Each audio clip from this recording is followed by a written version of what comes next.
Hey adventurers, how y'all doing? This week has been incredibly hectic.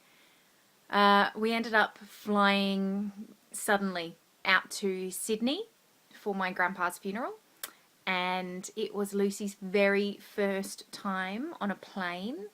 Sorry the pictures aren't brilliant. I kind of had this idea that I'd take video on the plane and I'd record the whole way, but that actually logistically was so much harder than I thought it would be. But that's okay. Both the kids did really well. Aaron really only grizzled on the descend rather than going up, and Lucy pretty much ignored the whole thing. She was like, yeah, okay, whatever, because I brought the tablet for her to play on as a treat. I thought, yep, this will, keep her entertained during the flight. But she was like, nah, I just want the tablet the whole time. Nah, that's it. I'm like, oh, okay. Kids these days, am I right? So it's been a big week of firsts for Lucy, as well as her first plane ride. It was her first funeral. She asked if Grandpa was at 7-9 Life because she gets Hendon, where I work, and Heaven confused, and that was a little bit cute. But other than that, I think she coped okay.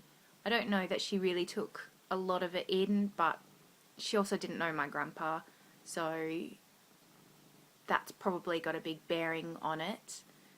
I am still grieving a man that I did barely know. That seems really weird and confusing to me. I'm told that's entirely normal. He was family. But it's one of the weird things. Can I say that I like funerals for the fact that you do get to see another side of people. You get to see them through other people's eyes and learn things that you don't necessarily know beforehand. It was really cool finding out the things that we've got in common. For example, he loves travelling, loved travelling, and so the story goes, for as long as he had his license, if a P-plater pulled up next to him, he would drag them off at the lights, win, and then stop the minute he got to the speed limit. Another first for me this week came like this. Okay, so random things that I get excited about. Check this out. Brakes!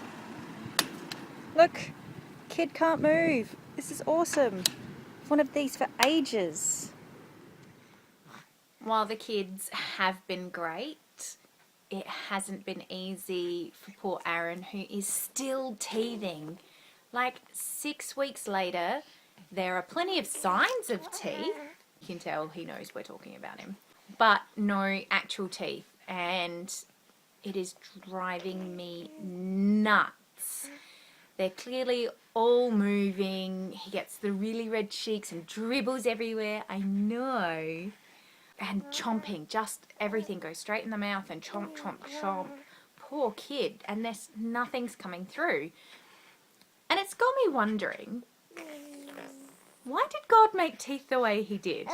Right? Because they're one of the parts that don't really regenerate. Like, I got my very first cavity filling last year. I did not like that at all. And they, from what I'm told, they do to a certain extent, but it's not like skin where, if you get a scratch or something, then it sort of heals over and it goes away and you're good as new in no time flat. But teeth, like, you've got to really look after them. And Lucy, her little friend, is going to the dentist this week, and it reminded me I've got to take Lucy to the dentist and get her all checked up. She's got all of her baby teeth, but because they're still baby teeth, they're starting to get, the gaps in between because they don't grow. Why not? Why don't teeth grow and adjust with your mouth? The rest of us grows and adjusts. Why not teeth?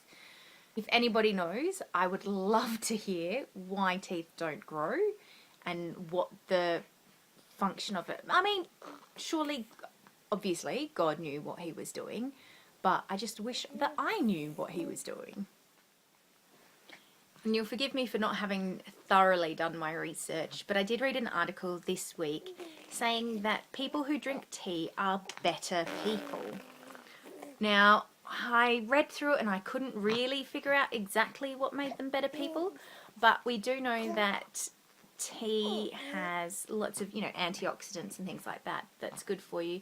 Also has calming properties, and depending on what blend you get, so for example, Earl Grey has bergamot in it, which is a natural antidepressant. So, some of them are more calming than others. But at the moment, given how sleep deprived I am, I'm like desperately missing my caffeine. So I'm totally taking the win that right now, apparently, I'm a better person because I'm drinking more tea. Well, that's it from me this week. I hope you're having a great adventure, and I'll see you all next time.